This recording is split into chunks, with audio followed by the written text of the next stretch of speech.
როდის შეიქმნა საერთაშორისო ფესტივალი მემკვიდრეობა? თვითონ ბუნდის შექმნის დაიბადა სამეგობროში, ანუ თანამოაზრეებში, საქართველოს კათოლიკოს პატრიარქის, მისი უწმინდესობის და უნეტარესობის ილია მეორეს ლოცვა კურთხევით დაფუძნდა ეს ფონდი და ფონდს ეწოდება ხელოვნებისა და კულტურის განვითარების ფონდი წმინდა ანდრიეს ჯვარი, რომელმაც დააფუძნა ფესტივალი, საერთაშორისო ფესტივალი მემკვიდრეობა. იდეა ბუნებრივია გახლავთ ქართული ხელოვნების და არა მხოლოდ ქართული ხელოვნების კულტურის პოპულარიზაცია, მისი გატანა საქართველოს ფარგლებს გარეთ და ქართული ხელოვნების წარმოჩენება მსოფლიოში. როდის იწყება რეგისტრაცია? მე მინდა უთხრა ყველა რეჟისორს, როგორც ადამიანებს, რომლებიც წლების განმავლობაში მოღვაწეობენ კინოში, ასევე მინდა სტუდენტებს, რომლებიც სწავლობენ და ეხლა აკეთებენ და ეხლა იწყებენ და დგამენ პირველ ნაბიჯებს ხელოვნების საერთაშორისო ფესტივალზე. ფესტივალი მემკვიდრეობა იწყებს ფილმებზე განაცხადების მიღებას 10 ოქტომბრიდან. შეუძლია შემოვიტანონ ფილმები, ეს იქნება ჩვენ მათ ინფორმაციას სრულად მივაწოდით.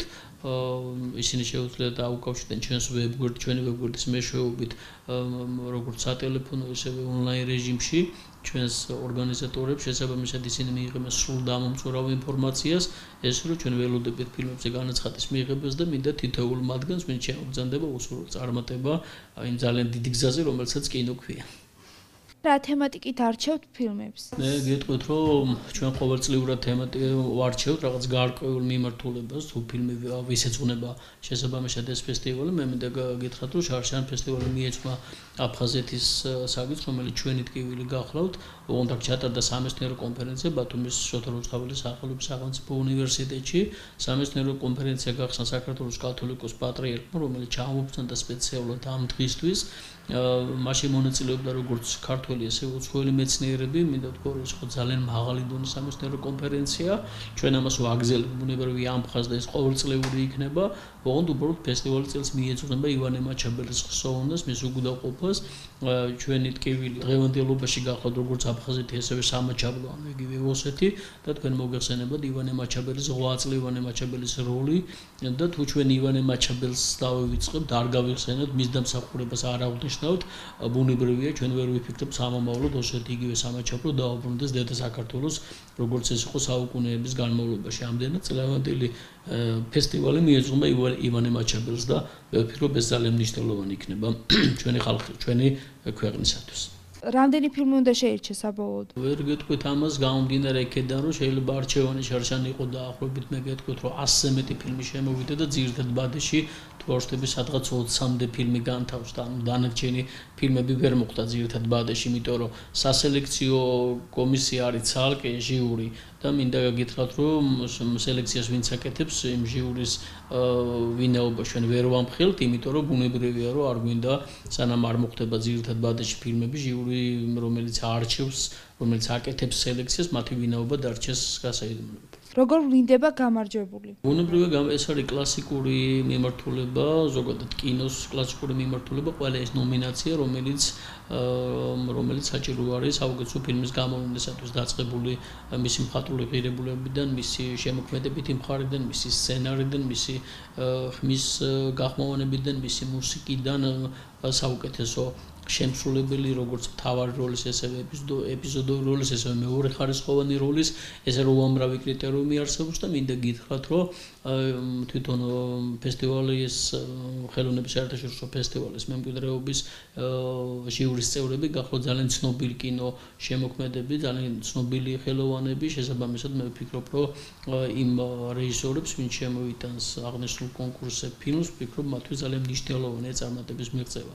მე გეტყვით, ეს არ არის დამავლი, ფესტივალ მემკვიდრეობის ჟიურის თავმჯდომარე გახლავთ ბატონი მიშა კობახიძე, ჟიურის წევრები გახლავთ ბატონი გიორგიოვაშვილი, ქალბატონი თამარ ბართაია, ბატონი ზაზა ხალვაში, ზიკრაინერი, ერთ-ერთი უცხოელი, ასე ვთქვათ, ჟიურის წევრი გახლავთ. ესე რომ ნომინაციების შერჩევებში ბუნებრივი ორგანიზატორები არა და ვერ ჩაერევიან, ეს არის აბსოლუტურად ჟიურის კომპეტენცია და მე ვფიქრობ, გამომდინარე ჟიურის ავტორიტეტიდან, როგორც შარშან, ესევე წელს იქნება ძალიან მკაცრი კრიტერიუმები დაწესებული და საბოლოოდ გამოვლინდება ღირსეული გამარჯვებულები. რამდენი ფილმი უნდა შეირჩეს? ბუნებრივი ორგანიზატორები არა და ვერ ჩაერევიან, ეს არის აბსოლუტურად ჟიურის კომპეტენცია და მე ვფიქრობ, გამომდინარე ჟიურის ავტორიტეტიდან, როგორც ჩარჩენ, ესევე წელს იქნება ძალიან მკაცრი კრიტერიუმები დაწესებული და საბოლოოდ გამოვლინდება ღირსეული გამარჯვებულები. რა პრიზით დაჯილდოვდება გამარჯვებული? რა თქმა უნდა, გამარჯვებულებისთვის დაწესებული არის მთავარი პრიზი, როგორც ყველა ფესტივალზე, რომელიც მზადდება, ახლა ერთ-ერთი ძალიან ცნობილი მხატვრის მიერ არის დამზადებული მისი ესკიზი. მე ვფიქრობ, რომ უახლოეს პერიოდში ჩვენ გვექნება პრიზები სრულიკრებული, ჩვენ მოგვიწია ძალიან დიდი შრომა, იმიტომ რომ ეს არის ძალიან ორიგინალური, ძალიან მაღალ დონეზე დამზადებული, უბრალოდ მისი შესრულების ტექნოლოგია გაგვიჭირდა მოგვეძებნა საქართველოში. მაგრამ მადლობა უფალს აღმოვაჩინეთ, ახლა ველოდებით უკვე ამ ადამიანებისგან საბოლოოდ როდის დაიწყება პრაქტიკაში ამის შესრულება, სხვა შემთხვევაში გეგმობდით გაგვეკეთებინა ან თურქეთში, ან დაუშვათ ევროპის რომელიმე ქვეყანაში, იმიტომ რომ აღნიშნული პრიზი არის ძალიან ფაქიზი, ძალიან ორიგინალური და არ გვინდოდა რომ ასე ვთქვათ ეს პრიზი ყოფილიყო რაღაც იმ ხელოვნება როგორც ავტორი ითხოვს იმაზე ნაკლები, ამიტომ ძალიან დიდხანს მოგვიწია ძიება სანამ მოვიძიებდით ისეთ კომპანიას, რომელიც აი ამ დაკვეთას შეასრულებს. როგორც ვიცით, ფესტივალი მოგზაურობს როგორც ქვეყნის შიგნით, ასევე მის ფარგლებს გარეთაც. ამჟამად სად აპირებთ გასვლას? ფესტივალის დასრულების შემდგომ მოძრაობს საქართველოს ყველა რეგიონში, ყველა ეპარქიაში, ყველა ქალაქში. ჩვენ ძალიან ბევრ ქალაქში გვექნება ფილმების ჩვენება, ესევე სხვადასხვა ტიპის ღონისძიებები, მათ შორის ხელოვნებისა და პოეზიის საღამოები, თუმცა ჩვენ გავაკეთეთ უკვე გასვლა უცხოეთში, ქონდა ძალიან დიდი ღონისძიება თურქეთში, ქართველებისთვის, რომლებიც ცხოვრობენ თურქეთის რესპუბლიკაში, გარდა ამისა ჩვენ 28-ში მიემგზავრებით ფესტივალი მიემგზავრება საბერძნეთში, სადაც ჩატარდება ორი საღამო ქართული დიასპორისთვის და არა მხოლოდ მათთვის, არამედ იქაური, ადგილობრივი მკვიდრებისათვის, ეს იქნება ქალაქი თესალონიკი და ქალაქი ათენი, სადაც ჩატარდება პოეზიისა და ხელოვნების საღამო, რომელშიც მონაწილეობას მიიღებს ქართველი პოეტები, ეს გახლავთ ნიკა ფუტკარაძე, ახალგაზრდა პოეტი და ქალბატონი ბელა ქებურია, გარდა ამისა ნაჩვენები იქნება ფილმები, იქნება გოდერძი შარაშიას ფილმი წერილი, რომელიც ეხება ათონის მთაზე მოღვაწე ბერს ერმოლაოს და მის ცხოვრებას და გარდა ამისა ნაჩვენები იქნება სრულად ახალი ფილმი თინა თინბეკოშვილის ფილმი გოდერძი ჩოხელზე. ეს ფილმი არსად არ არის ნაჩვენები, ეხლა დამთავრდა მისი გადაღება, ეხლა მოხდა მისი დამონტაჟება სრულად და მინდა ვთქვა, რომ არის ძალიან ორიგინალური და უამრავი ისეთი ინფორმაცია და კადრები გახლავთ მასში, რომელიც დღემდე არავის არ უნახია. ხოლო რაც შეეხება გოდერძ ჩოხელს, მე ვგონებ, რომ საქართველოში არ არის ადამიანი, რომელსაც მის შემოქმედება არ უყვარდეს და შესაბამისად ჩვენ მივიღეთ გადაწყვეტილება, რომ პირველად ეს ფილმი ვაჩვენოთ საბერძნეთში იქაური ქართველებისთვის, რაც ვფიქრობ ძალიან მნიშვნელოვანია და მინდა მადლობა უთხრა ფილმის რეჟისორს, რომელმაც მოუღწია ამის საშუალება, რომ ეს ფილმი ჩვენ გაგვეტანა რეჟისორის გარეშე ქვეყნის პარტნიორს მიერ.